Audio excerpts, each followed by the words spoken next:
Insurance அப்படின்றது ஒரு risk management tool அப்படின்னு நம்ம எல்லாருக்குமே தெரியும். நம்ம கிட்ட இருக்க வரக்கூடிய ஃபினான்ஷியல் லாஸஸை வந்து சரி பண்றதுக்கு அது உபயோகப்படும் அப்படின்னு எல்லாருக்குமே தெரியும். இருந்தாலும் இன்சூரன்ஸ் பாலிசி எடுத்ததுக்கு அப்புறமா பல பேரும் கவனிக்காம விட்டு போற சில விஷயங்கள் தான் இங்க நான் உங்களுக்கு ஷேர் பண்ண போறேன். ஃபர்ஸ்ட் விஷயம், இன்சூரன்ஸ் பாலிசி கிடைச்ச உடனே பாலிசி ஹோல்டர் யாரு, அதுல நம்ம பேர் தான் இருக்கா அப்படின்றத கன்ஃபார்ம் பண்ணிக்கணும். ஏன்னா இன்சூரன்ஸ் வந்து யாரு பேர்ல எடுத்திருக்கு அப்படின்ற கிளியரா நமக்கு தெரியும் இல்லையா. ஒருவேளை நம்ம பேரு மாறி வரதுக்கு சான்சஸ் இருக்கு. அதனால இன்சூரன்ஸ் பாலிசி ஹோல்டர் யாரு அப்படின்ற பேரு நம்மளதா அப்படின்னு சொல்லி கன்ஃபார்ம் பண்ணிக்கணும். ரெண்டாவது, நம்மளோட ஜெண்டர் மேலா ஃபீமேலா அப்படின்ற விஷயம் நம்ம வந்து பாத்துக்கணும்.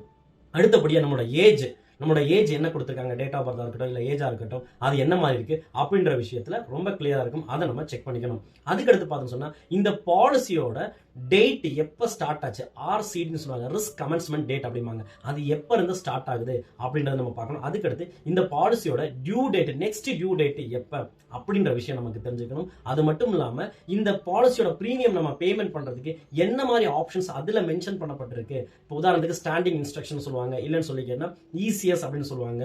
இந்த மாதிரி விஷயங்கள் அதுல மென்ஷன் பண்ணப்பட்டிருக்கா அப்படின்னு நம்ம பார்க்கணும். இல்லை செக் பேமெண்டா இருக்கலாம், கேஷ் பேமெண்டா இருக்கலாம். ஸோ இது மாதிரி ஏதாச்சும் அதில் மென்ஷன் பண்ணப்பட்டிருக்கா அப்படின்ற விஷயம் நம்ம தெரிஞ்சுக்கணும். அடுத்து இந்த பாலிசியோட பிரீமியம் எவ்வளவு அப்படின்றத நம்ம தெரிஞ்சுக்கணும்.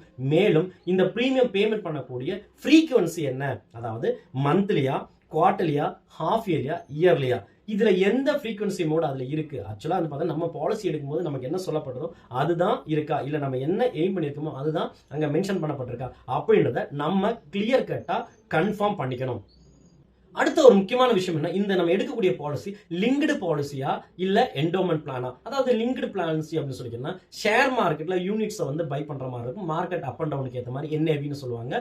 ஸோ அந்த மாதிரி விஷயங்கள்லாம் வந்து இதுல இன்க்ளூட் ஆகிற மாதிரி இருக்கும். இல்ல ட்ரெடிஷனல் பிளான் அப்படின்னு சொல்லிங்கன்னா நார்மலா நமக்கு போனஸஸ் ப்ரொவைட் பண்ணக்கூடிய பிளானா அப்படின்ற விஷயம் நம்ம தெரிஞ்சுக்கணும். அடுத்த விஷயம் என்ன அப்படின்னு சொல்லி கேட்டோம்னா, நமக்கு இந்த பிரீமியத்துக்கு, நம்ம கட்டக்கூடிய பிரீமியத்துக்கு சம் அஷ்யூர்ட், அதாவது லைஃப் கவர் எவ்வளவு இருக்கு அப்படின்ற விஷயம் நம்ம கண்டிப்பா வந்து கோத்ரூ பண்ணி இருக்கணும். மேலும் இந்த பாலிசி வந்து ரினிவல் பண்றதுக்கு இல்ல கிரேஸ் பீரியட்னு சொல்லுவோம் இல்லைங்களா, ஒரு டியூ டேட் வருது, அந்த டியூ டேட்ல நம்ம கரெக்டான டியூ டேட்ல கட்டல, அந்த டியூ டேட்ல வந்து எத்தனை நாள் கிரேஸ் பீரியட் இருக்கு அப்படின்னு நம்ம தெரிஞ்சுக்கணும். அதே மாதிரி பார்த்தோன்னா ஒருவேளை அந்த கிரேஸ் பீரியட்ல நம்ம பேமெண்ட் பண்ணாம விட்டுட்டோம்னா அந்த பாலிசி லேப்ஸுக்கு போகும். அப்படி லேப்ஸ் இல்லைன்னா பெய்ட் அப் அப்படின்ற ஸ்டேட்டஸுக்கு போகும். அப்படி வரும்போது அதை ரினியூவல் பண்றதுக்கு எவ்வளவு நாள்கள், அதாவது பர்சனல் ஹெல்த் ஸ்டேட்மெண்ட் சொல்லுவாங்க. நம்ம வந்து ஒரு சில கம்பெனில 6 மாசம் இருக்கும், 3 மாசம் இருக்கும், இந்த மாதிரி இருக்கும். அந்த பர்டிகுலர் டேட்டுக்குள்ள நம்ம வந்து அந்த பாலிசி ரினியூவல் பண்ணனா நம்மளோட ஹெல்த்துக்கு வந்து மறுபடியும் ஹெல்த் செக்அப் எல்லாம் போக வேண்டியிருக்கும். அந்த பீரியட் எவ்வளவு அப்படின்ற விஷயம் நம்ம தெரிஞ்சுக்கணும். அடுத்து ஒருவேளை இந்த பாலிசி வந்து சரண்டர் பண்றதுக்கான ஆப்ஷன் இருக்கான்னு நம்ம தெரிஞ்சுக்கணும். பிகாஸ் என்னன்னா கண்டிப்பா சரண்டர் பண்றது கரெக்டான ஒரு வே கிடையாது.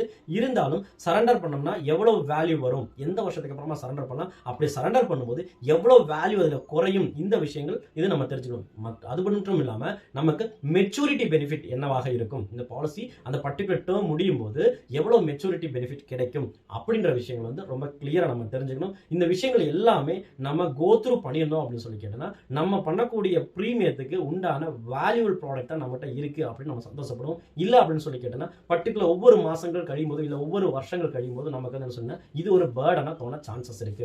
சோ இந்த ஒரு தகவல் உங்களுக்கு ரொம்ப யூஸ்ஃபுல்லா இருக்கும்னு நான் நம்புறேன். நான் உங்களோட ராஜேஷ். சிந்தைகள் பெரிதாகட்டும். மேலும் ஒரு நல்ல வீடியோல சந்திப்போம். நன்றி.